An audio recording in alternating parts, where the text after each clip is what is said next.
Hello and welcome to another episode of Earth911's Sustainability in Your Ear.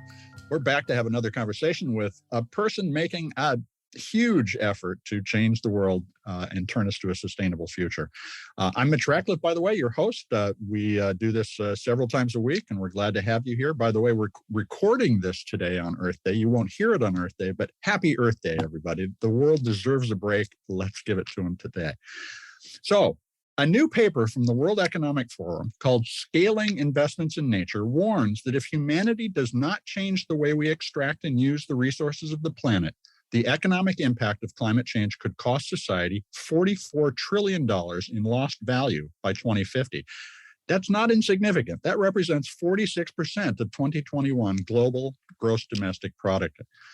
But by simply making reasonable investments to reduce global warming and create regenerative businesses, as much as $10 trillion in new economic value could be created by 2030, according to the report. And our guest today, Dr. Helen-Crowley, is an advisor to the World Economic Forum and contributed to said report. Dr. Crowley is also the head of sustainable sourcing at French luxury goods company Kering and a partner at the Pollination Group, a climate change advisory and investment firm based in London. That World Economic Forum report also suggests that investments in sustainable sourcing and manufacturing of goods could create 395 million new jobs globally during this decade. However, there's a sizable investment gap between the capital needed and current commitments. We're on track to fall $4.1 trillion short of the investments needed to complete the post-carbon transition by 2050. Humans, being what we are, need a lot of nature-positive ideas that can be tried, revised, and the lessons widely shared before it becomes plainly clear that now, not later, is the time to make the nature-positive leap. Let's find out how we can accelerate the growth of that new economy. You can learn more at the World Economic Forum website. That's at WEFORM, weforum.org. Welcome to the show, Helen. How are you today? Great. Happy Earth Day, Mitch. And thank you for having me. Wow, I'm impressed with all your numbers. Well done for getting all those off in such a short space of time. Well, we try. It's good. I think the point is that, it's costing us a lot currently, our business and what we're doing, but we've got a lot of opportunity to save and have new economic growth ahead. So that's what those numbers are pointing to. And I heard a great stat that counterpoints the benefits that we were talking about the other day, which is that we now see $1 billion in climate-related damages every 10 days around the world, which is a radical increase from what we used to have. So let me start off with a very simple sounding, but I know this is a complex question. What is a nature-positive strategy? It's basically not just doing less bad, it's doing more good. Mm-hmm. And what I mean by that, it's taking you from a place of just looking at what you can avoid and reduce to what you can restore and regenerate. And that takes you from degrading nature to moving through to creating more positive outcomes for nature. I mean, that's sort of the simple way. Not just about doing less bad, but about doing more good, about taking your company, you as an individual, as an institution, from just sort of avoiding and reducing impact to saying, where can I be restorative and regenerative? And nature can help you on that. Now, we can learn a lot from nature in order to become more resilient.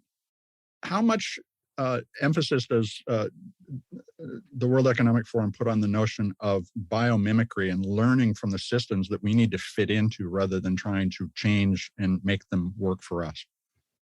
Yeah, I mean, if you'll allow me, I'd talk more broadly than World Economic Forum. I think, I'm a scientist by training. I'm a biologist, and I've worked in the corporate world and now in advisory and investment world at Pollination. So let me just sort of say generally, I think one of the most important things that we need to help people understand is that power of nature. Right? Mm-hmm. Because it almost sounds too good to be true when you say, well, are these nature-based solutions really going to work? Because we're so trained ourselves that we believe in technological solutions much more easily than we believe in nature. So I think one of the most important sort of precursors for everyone sort of understanding that and being part of this new movement is to understand the power of nature. It is 3.7 billion years of R&D, right? It has figured out a lot. So biomimicry is about looking at what nature's figured out in terms of how systems work, in terms of interaction, in terms, and looking at that, what works, and using that as a way of informing how we do things, and arguably maybe even informing the way we do design and technology, but looking at those principles about there's no waste in systems. Systems regenerate themselves. There's circularity, everything has a use, and so things like that are basically nature's life's principles, nature principles that we're trying to now think about in context of our economy and the way we run our business, because our linear way of thinking of, sort of take, make, waste is not really working for us. So, and that's not nature's way. So we'll get into a little more details about what a nature-based solution or what you would do on a nature positive strategy. But, in general, I think, yes, you can learn a lot about nature. And the important thing in this current crazy volatile world that we're in, particularly with climate change and biodiversity loss and social injustice and so on, is that we do need to think in a systems approach, and we need to think about building resilience to adapt to this world. And that's a very important elements of the way nature functions and what nature can offer to us. Well, now you counterpoint technology and nature in what you just said, but I think a lot of people might hear that as well. We need to move away from technology. But in fact, what I hear you saying, and let me check this, is that we need to evolve our thinking, because that evolves a lot faster than our bodies, so that technology is more like nature. Is that the case? Yeah, I think, yes, well done. Yes, thank you for clarifying that. I wouldn't say, I like technology as much as the next person, and it's given us a great deal in our lives, our societies, for our economies. I think the point I was trying to make is we have to be a little bit more humble and thinking that it's not just about engineering, that we can create the entire solution ourselves, but that we should look to a certain point, what nature can do to help us in this situation, learning from the principles of nature, but also using nature, harnessing the power of nature in nature-based solutions. We'll go into detail. Yeah. Sorry. And that humility also forces us to look at the waste we produce and go, that is a failure. So do we have the measuring systems in place to understand the costs and benefits of these regenerative practices in such a way that we can really propagate a lot of information to everybody so we can, each of us, make better decisions? Do we have the right approach to measuring that? Yeah. And especially if we focus on GDP. Oh, wow. There's a lot in what you just asked. Let me unpack it a bit. Do we have... Go for it. Yeah, I think there's a couple of things going on here. Firstly, do we have the frameworks that help us sort of redesign the paradigm from our current economic model to a new one? Yes, I think we do. I think we have the frameworks in circular thinking. I think that we have the frameworks in thinking about planetary boundaries. We have economic ideas that actually did get lost in the last 50 odd years are coming back to sort of elements of the way we look at economy. It's becoming a richer discussion, a reinvention of what wealth is, to your point of GDP, and I'll circle back on that. So yes, I think we're starting to have the frameworks for action. We've got the measurement tools in a way we've never had before. Just the satellite imagery and the global information systems and the analytics we can do, with the satellites taking a picture of every few square centimeters of the Earth several times a day, can help us track what's happening. So we've got regulation is not there yet, but it's coming to help incentivize the best practice and decentivize bad practice. There's a lot of work to do, and we can unpack that a bit more. So yeah, I think we're getting a nice sort of a portfolio of the different things we need, from frameworks to action to metrics and monitoring, to starting to talk about policy reform and regulatory framework. in all of that, we still need to build knowledge, awareness, and the incentives for change, and the reward for change, because we are trying to change the paradigm.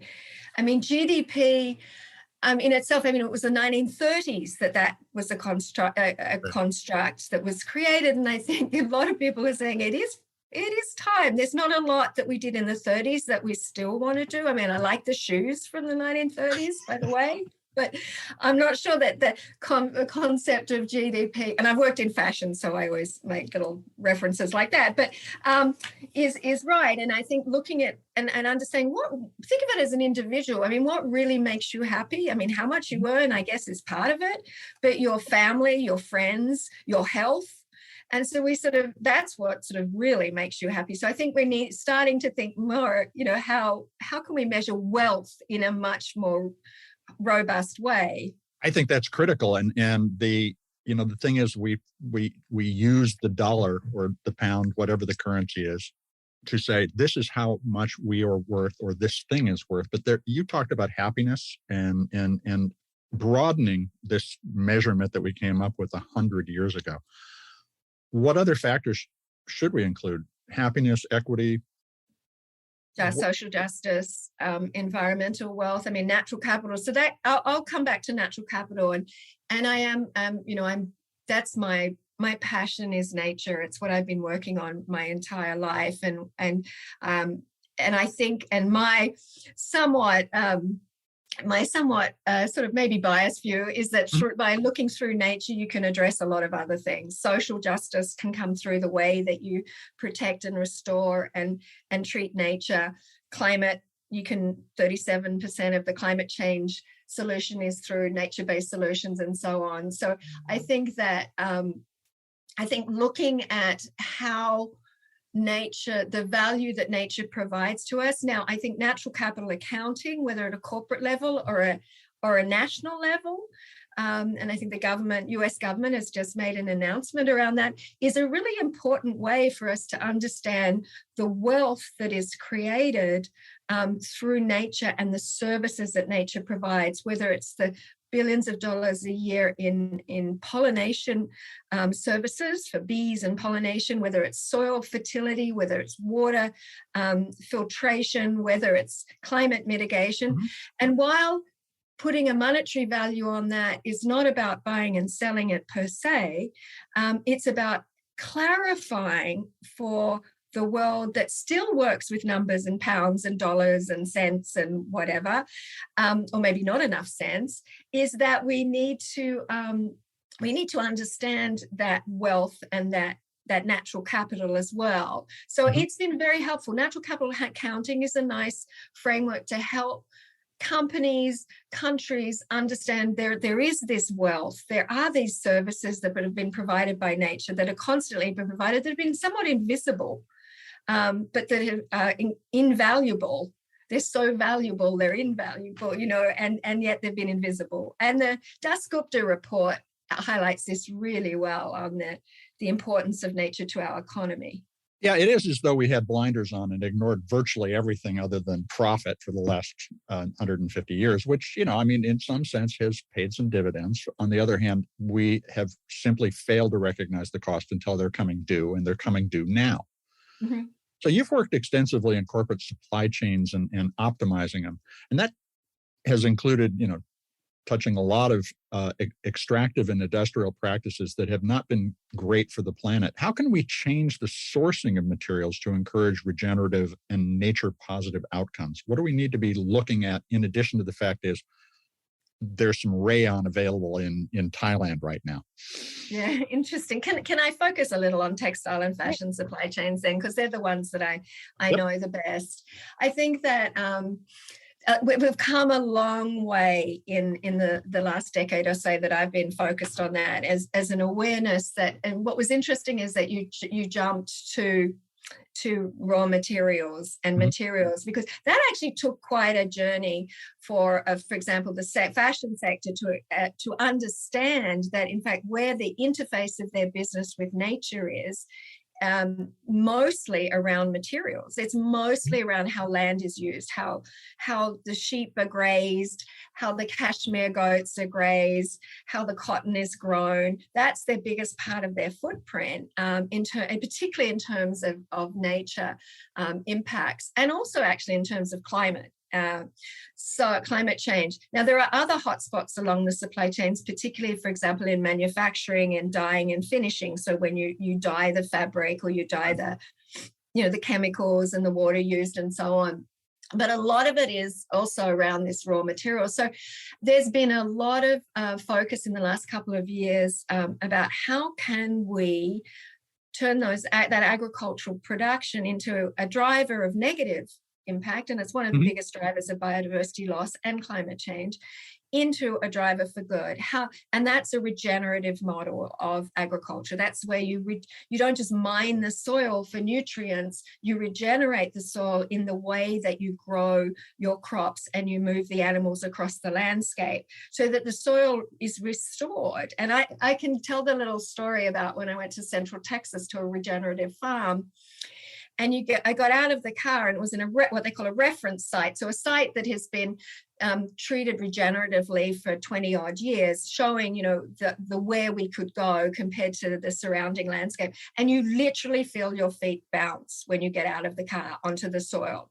And I grew up in Australia where the soil is not bouncy. It used to be apparently bouncy before we overgrazed and so on. But when you feel that, you go, oh, I get it. This is what a functional soil is like. It's got life. It absorbs water and so on. So to circle back to the fashion sector, this is where we're trying to see, well, how can we use our demand for cotton and for leather and for cashmere and mohair and all these things to be a driver for good, to support these regenerative practices. And that's happening right now across many brands. It's not a straightforward thing to do, to transform agricultural practices, particularly when you don't own the farm. But there's a lot of really good thinking and work going on in that. Now, when your work at Kering includes a collaboration with Conservation International to switch to regenerative sources, and that allowed the company to achieve its climate targets without using any carbon offsets. Tell us about how that worked, and what can other companies learn from what you did? Okay, so can I just unpack that a moment? So there are two bits. I know I ask complex questions. So. You pack a lot into the question, so let me unpack that. So firstly, Kering on the nature strategy. So one of the things we developed at Kering after several years was we had a natural capital account which showed where we had environmental impact, and that helped create a framework for action within the company.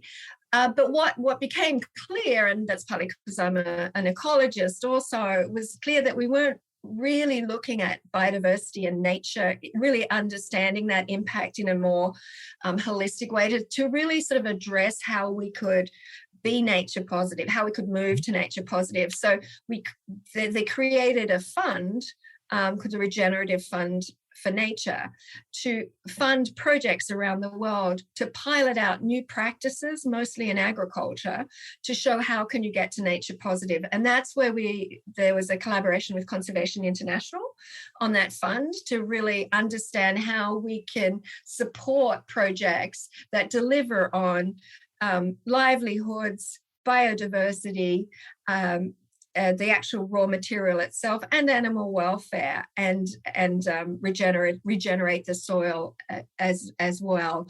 So that's that is the collaboration with Conservation International, and that is ongoing now, and that is really helping Kering to sort of articulate its journey towards nature positive and what that looks like, because those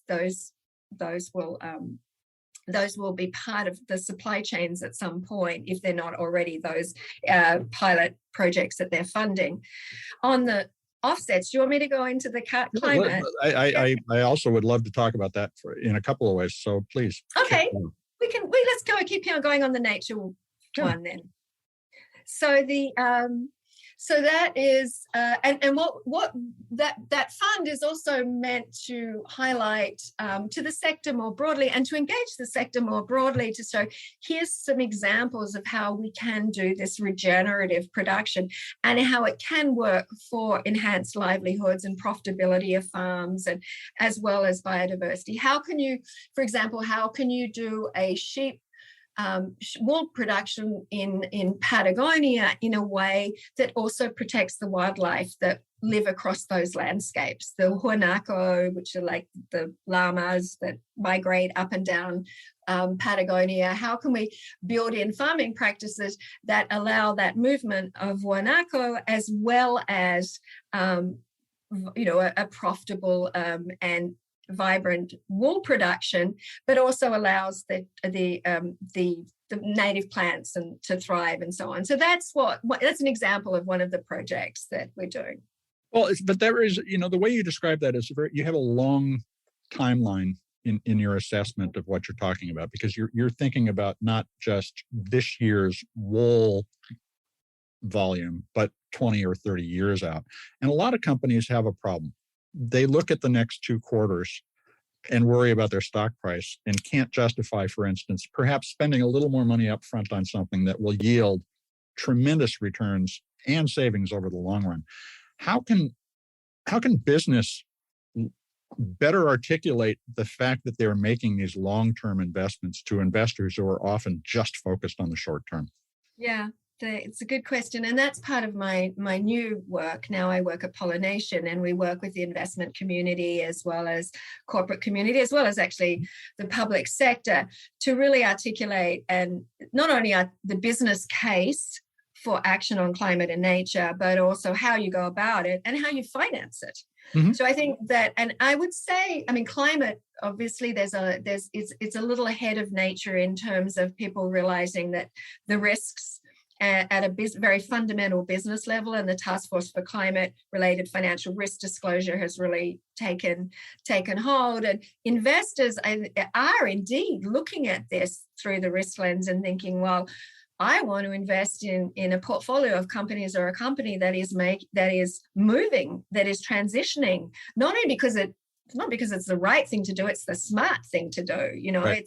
Well, how do you make that point? How do you make the point? This is the smart thing to do. You may not like what it does to the next quarter's earnings, but it's going to do great things for the earnings 10 years from now. Well, I think firstly, I think the trajectory's got a lot shorter than that now, because people are seeing, and I think on nature, we're following pretty fast on the playbook of climate, and the Task Force for Nature-Related Risk Disclosure has come out, and the investment community is extremely interested in understanding about nature risk. How do you make the case?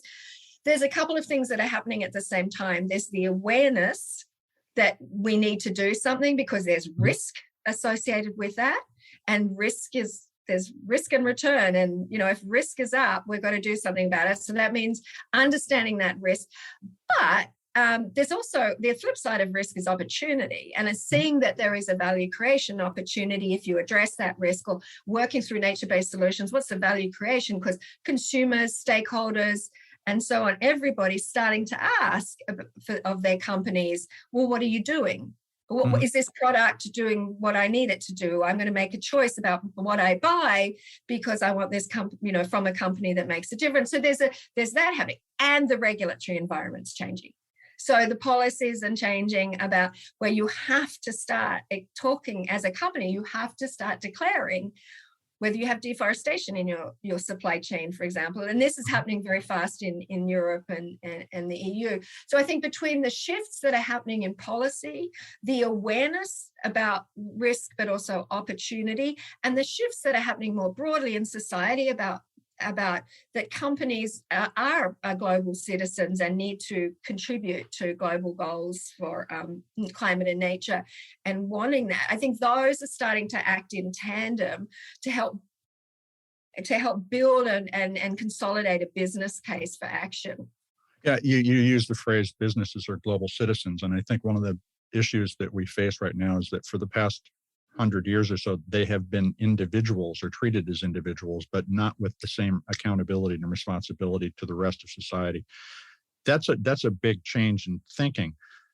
one of the ways that we can enforce that is sharing more information with consumers so they can choose the things that they want. Do we need to have greater transparency in the supply chain and even at the retail outlet or e-commerce shop where you're shopping about where things came from and how they were made? Yeah, I do think that I think this is a really hard, it's really hard. I've worked with this is basically what certification does. Let's be clear. Right. I mean, we've had that for a long time, whether it's Forest Stewardship Council, whether it's Marine Stewardship Council, whether it's Textile Exchange, responsible wool, organic cotton. That's basically what certifications do.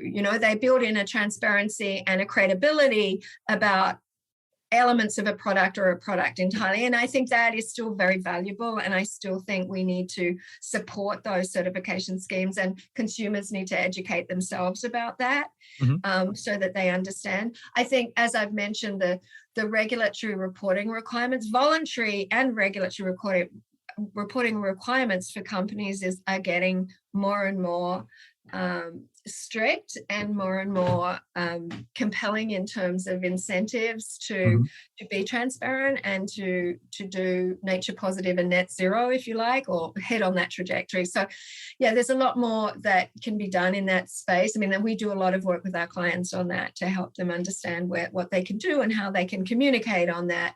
I think that people also need to you do need to inform yourself. I really think that people need to understand a bit more. There's so much you can find out about materials and products, and it's going to be pretty hard to give you in a succinct, clear, straightaway way about a complex product what's going on, except through certification, which we already have, and that's going to increase. But I think people need to inform themselves as well. Well, so certifications have been used sort of as labels that you refer to rather than dig into. And this is something I've worked with several big brands with very complex products that have a bunch of certifications, but don't then articulate at the product level what those certifications actually mean. They just say, well, we're covered. Is that... That's interesting. That's an interesting perspective, yeah. Well, it's the easy way to do it. And it saves money because you don't have to spend time trying to explain things to consumers. You just say, well, look at the FSC certification. But people want to be even more granular in their understanding. And I don't think we've opened the door to that. Certification is complex and designed for regulators rather than consumers. We need to translate that now over the next 5 years. And so I guess I thank you for all the time you've taken, but let me ask this last question. Humans. Oh, we're at the end already, Mitch. We're very but we will have you back. We've only covered a small portion. Humans love cliffhangers. We have a tendency to do the right thing at the last possible minute before all is lost. Well, we're certainly doing that. How do you feel we are doing on avoiding the 1.5 degrees centigrade threshold that represents potentially absolutely catastrophic change? Are we going to make progress, and are we going to be able to turn the corner? We are going to make progress. I have to get up in the morning. I am a hopeful person. And I think that we are heading, I think we need to, we are going to make progress. And there's a lot that we need to acknowledge that has happened very, very fast in terms of awareness, in terms of policy, in terms of engagement, in terms of willingness to act.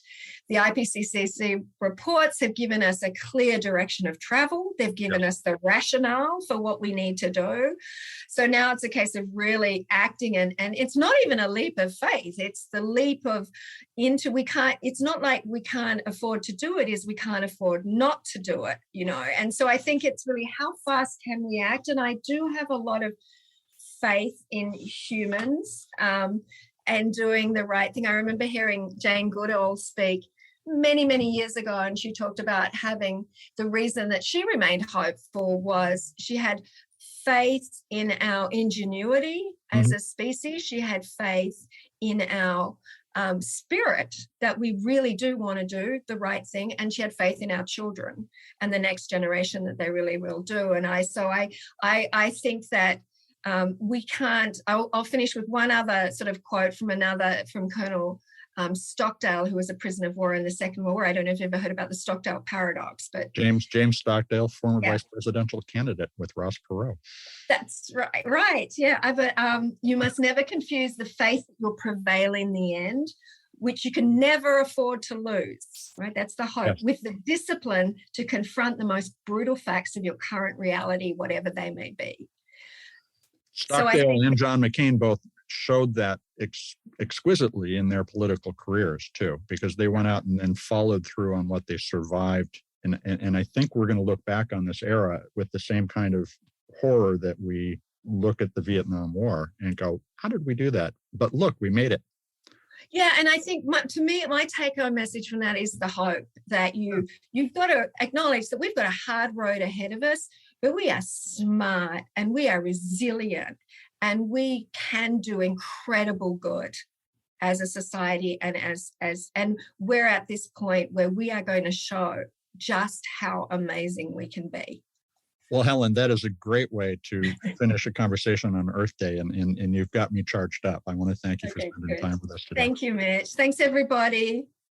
We've been speaking with Dr. Helen-Crowley. She's an advisor to the World Economic Forum and a partner at Pollination Group, a climate change advisory and investment company based in London. That was a fascinating conversation because we covered so much of the challenge that we face in terms of just translating all the opportunities we have to be more resilient and more like nature as we evolve the economy. Because the trick here really is to find ways to do things in a naturally resilient and consistent way with the way nature works. No waste, planning to do everything we can with any material that we take the time to extract from the earth, and to reuse it perpetually so that we have a circular economy and don't need to constantly strip mine resources from the planet. You know, and we did have this conversation on Earth Day, and folks, we always have a few days after we record before we get the stuff live. We hope you had a very happy Earth Day and that you practice the things that you thought about and learned that day every day of the year. This is no longer an issue that we can celebrate once every April 22nd. Earth Day needs to be every day. This is Earth 911, Sustainability in Your Ear. I'm Mitch Ratcliffe, and we're going to be back with another innovator interview soon. In the meantime, do take a few minutes to share this podcast and all the others we've done with your friends, family, coworkers, people you meet on the street. Let's get more people thinking about more ideas in order to create less waste. We'll be back soon. In the meantime, take care of yourself, take care of one another, and let's all take care of this beautiful planet of ours. Have a green day.